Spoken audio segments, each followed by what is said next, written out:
नमस्कार साथियों, आपका अपना चैनल अधिगम जोन में आपका स्वागत है।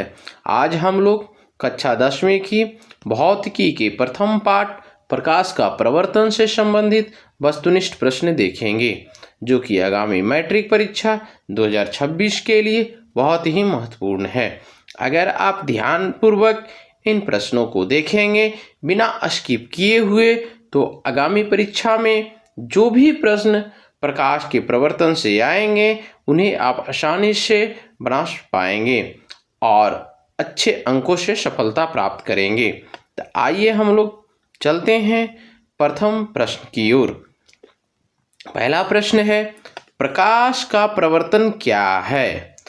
ऑप्शन नंबर ए प्रकाश का अवशोषण, ऑप्शन नंबर बी प्रकाश का अपवर्तन, ऑप्शन नंबर सी प्रकाश का किसी तरह से टकराकर लौटना, किसी सतह से टकराकर लौटना, ऑप्शन नंबर डी इनमें से कोई नहीं। तो आपका सही जवाब है ऑप्शन नंबर सी, प्रकाश का किसी सतह से टकराकर लौटना। दूसरा प्रश्न, प्रवर्तन के कितने नियम हैं?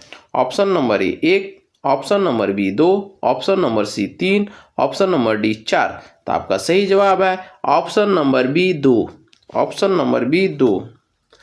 तीसरा प्रश्न, आपतन कोण और प्रवर्तन कोण होते हैं? ऑप्शन नंबर ए बराबर, ऑप्शन नंबर बी असमान, option number C 0, option number D 2 गुना। तो आपका सही जवाब है ऑप्शन नंबर ए बराबर, ऑप्शन नंबर ए बराबर। चौथा प्रश्न, आपतित किरण, अभिलंब और परावर्तित किरण होते हैं। ए अलग अलग तल में, बी 2 तल में, सी 3 तल में, डी एक ही तल में। आपका सही जवाब है डी एक ही तल में, डी एक ही तल में। पांचवा प्रश्न, समतल दर्पण में बनने वाला प्रतिबिंब होता है। ए वास्तविक, बी आभासी, सी उल्टा, डी बड़ा। तो आपका सही जवाब है ऑप्शन नंबर बी आभासी, ऑप्शन नंबर बी आभासी।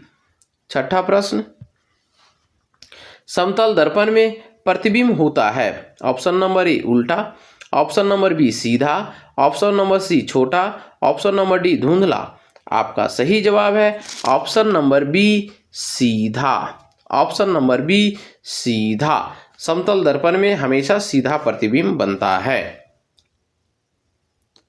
और प्रश्न संख्या 7, समतल दर्पण में वस्तु और प्रतिबिंब की दूरी होती है। ऑप्शन नंबर ए असमान, ऑप्शन नंबर बी बराबर, ऑप्शन नंबर सी दुगनी, ऑप्शन नंबर डी आधी। तो आपका सही जवाब है ऑप्शन नंबर बी बराबर, ऑप्शन नंबर बी बराबर। आठवां प्रश्न, समतल दर्पण में प्रतिबिंब का आकार होता है। ए वस्तु से बड़ा, बी वस्तु से छोटा, सी वस्तु के बराबर, डी बदलता रहता है।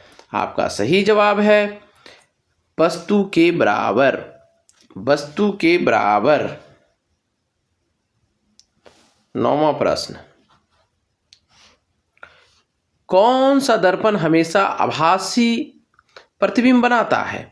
ए अवतल दर्पण, बी उत्तल दर्पण, सी समतल दर्पण, डी उत्तल और समतल दोनों। तो आपका सही जवाब है डी उत्तल और समतल दोनों। 10वां प्रश्न, उत्तल दर्पण का उपयोग कहाँ किया जाता है?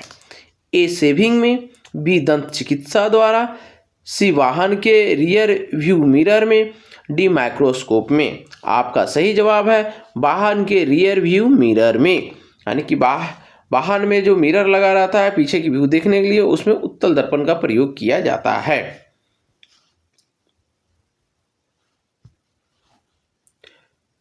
11वां प्रश्न, अवतल दर्पण का उपयोग किया जाता है। ए रियर व्यू मिरर में, बी टॉर्च में, सी साइड मिरर में, डी खिड़की में। तो आपका सही जवाब है ऑप्शन नंबर बी टॉर्च में, ऑप्शन नंबर बी टॉर्च में। 12वां प्रश्न, अवतल दर्पण किस प्रकार का प्रतिबिंब बना सकता है? ए केवल वास्तविक, ऑप्शन नंबर बी केवल आभासी, ऑप्शन नंबर सी वास्तविक और आभासी दोनों, ऑप्शन नंबर डी कोई नहीं। तो आपका सही जवाब है ऑप्शन नंबर सी वास्तविक और आभासी दोनों। 13वां प्रश्न, किस दर्पण में प्रतिबिंब हमेशा छोटा होता है? ऑप्शन नंबर ए अवतल, ऑप्शन नंबर बी समतल, ऑप्शन नंबर सी उत्तल, ऑप्शन नंबर डी कोई नहीं।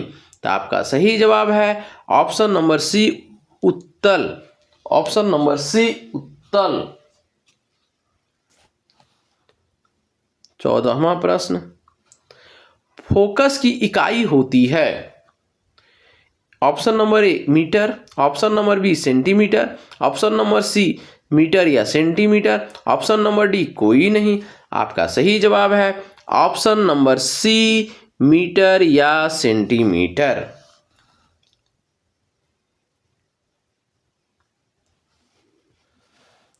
अवतल दर्पण में फोकस होता है ए दर्पण के पीछे, बी दर्पण के सामने, सी दर्पण के अंदर, डी कहीं नहीं। आपका सही जवाब है ऑप्शन नंबर बी दर्पण के सामने, दर्पण के सामने।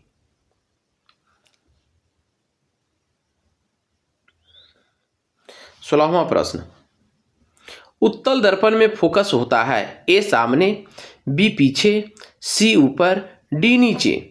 आपका सही जवाब है ऑप्शन नंबर बी पीछे, ऑप्शन नंबर बी पीछे।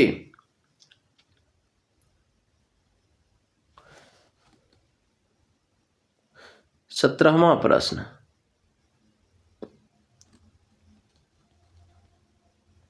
सॉरी दोस्तों, 17वां प्रश्न, दर्पण का ध्रुव कहलाता है? ऑप्शन नंबर ए केंद्र, ऑप्शन नंबर बी मध्य बिंदु, ऑप्शन नंबर सी किनारा, ऑप्शन नंबर डी फोकस। आपका सही जवाब है ऑप्शन नंबर बी मध्य बिंदु।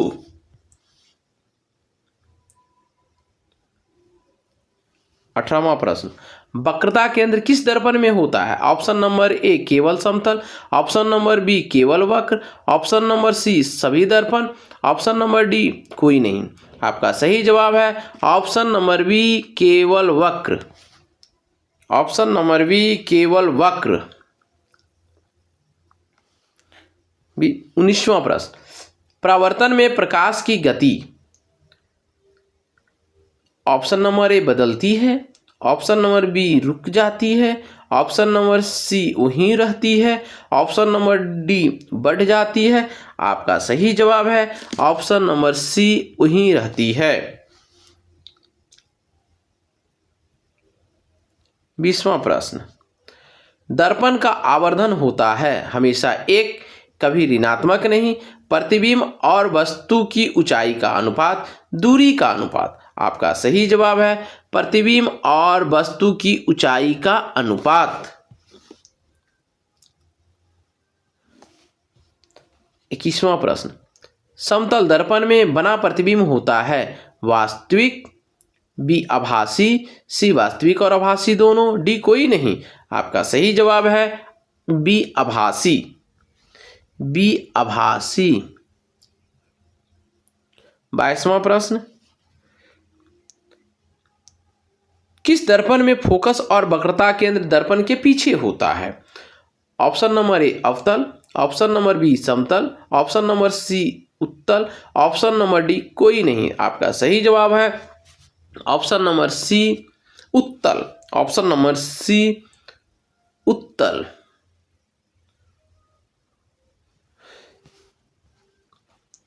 23वां प्रश्न, अवतल दर्पण में जब वस्तु फोकस और ध्रुव के बीच हो तो प्रतिबिंब होता है वास्तविक व उल्टा, ऑप्शन नंबर बी आभासी व सीधा, ऑप्शन नंबर सी छोटा, ऑप्शन नंबर डी फोकस पर।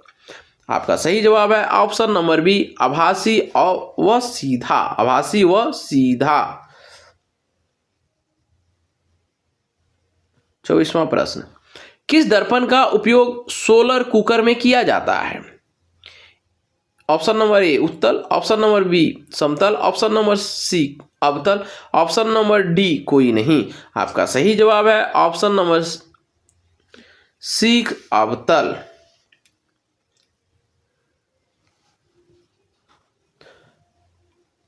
25वां प्रश्न, प्रकाश का प्रवर्तन किस नियम पर आधारित है? ऑप्शन नंबर ए गति का नियम, ऑप्शन नंबर बी ऊर्जा का संरक्षण, ऑप्शन नंबर सी परावर्तन के नियम, ऑप्शन नंबर डी अपवर्तन का नियम। आपका सही जवाब है परावर्तन के नियम, option number C, option number C. 26वां प्रश्न, आपतन कोण किसे कहते हैं?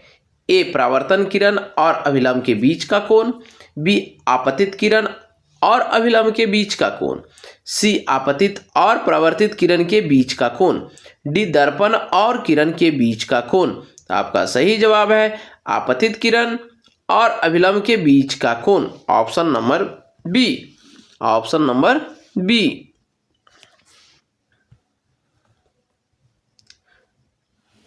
27वां प्रश्न, अवतल दर्पण का आवर्धन हो सकता है केवल धनात्मक, केवल ऋणात्मक, धनात्मक और ऋणात्मक दोनों, ऑप्शन नंबर डी शून्य। तो आपका सही जवाब है ऑप्शन नंबर सी, धनात्मक और ऋणात्मक दोनों।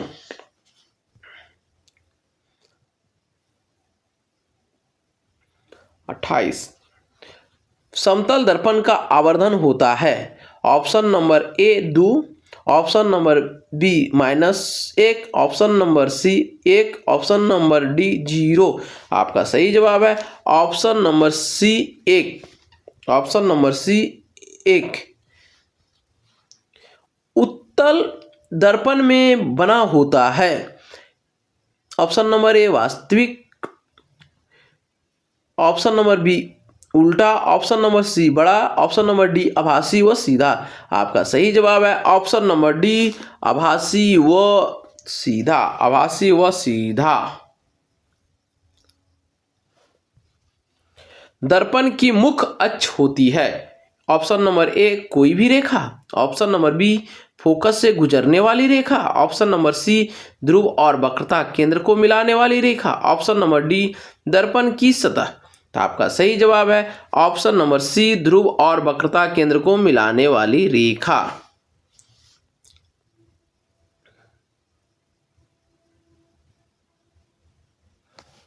31वां प्रश्न, फोकस दूरी किसे कहते हैं? ए ध्रुव और वस्तु के बीच की दूरी, बी फोकस और ध्रुव के बीच की दूरी, सी फोकस और प्रतिबिंब की दूरी, डी वस्तु और प्रतिबिंब की दूरी। आपका सही जवाब है ऑप्शन नंबर बी फोकस और ध्रुव के बीच की दूरी। फोकस और ध्रुव के बीच की दूरी को फोकस दूरी कहा जाता है।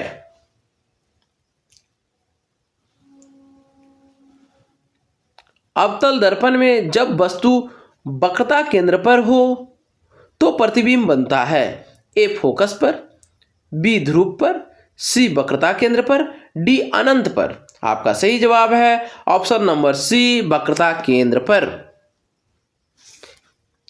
वक्रता केंद्र पर। अवतल दर्पण में जब भी वस्तु वक्रता केंद्र पर हो तो उसका जो प्रतिबिंब बनेगा हमेशा वक्रता केंद्र पर ही बनेगा। इस प्रकार आपका सही जवाब है ऑप्शन नंबर सी वक्रता केंद्र।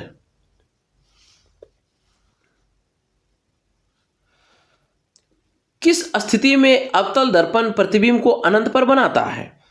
ए वस्तु ध्रुव पर, बी वस्तु फोकस पर, सी वस्तु वक्रता केंद्र पर, डी वस्तु दर्पण के पीछे।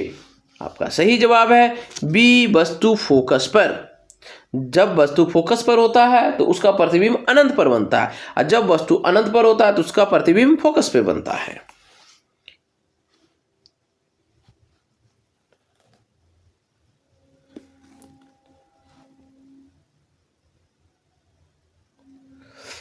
चौंतीसवां प्रश्न, परावर्तन में कौन सी राशि नहीं बदलती? ए दिशा, बी गति, सी तरंगदैर्ध्य, डी कोण। तो आपका सही जवाब है बी गति। बी गति, परावर्तन में गति कभी नहीं बदलती।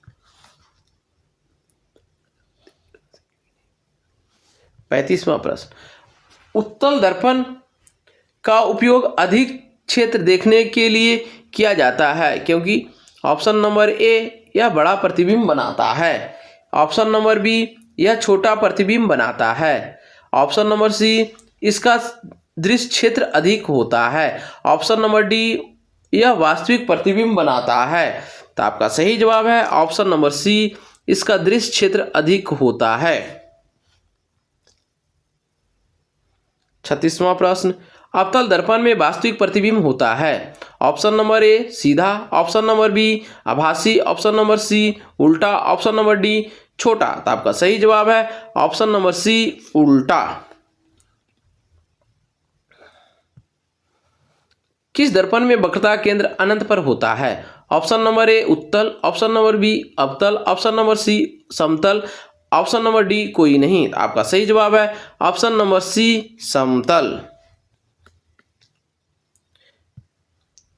दंत चिकित्सा किस दर्पण का उपयोग करते हैं? यानी कि दंत चिकित्सा में किस दर्पण का उपयोग करते हैं?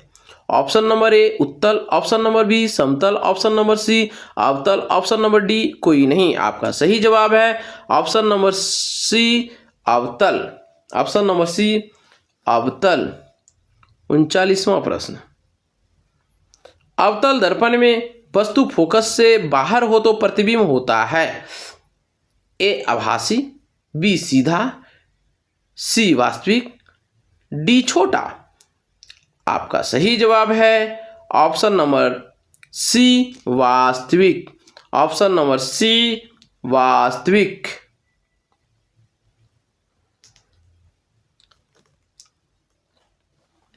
40वां प्रश्न, प्रकाश के प्रवर्तन का अध्ययन किस अध्याय में किया जाता है? ऑप्शन नंबर ए विद्युत, ऑप्शन नंबर बी चुंबकत्व, ऑप्शन सी प्रकाश, ऑप्शन डी ध्वनि। तो आपका सही जवाब है ऑप्शन नंबर सी प्रकाश। ऑप्शन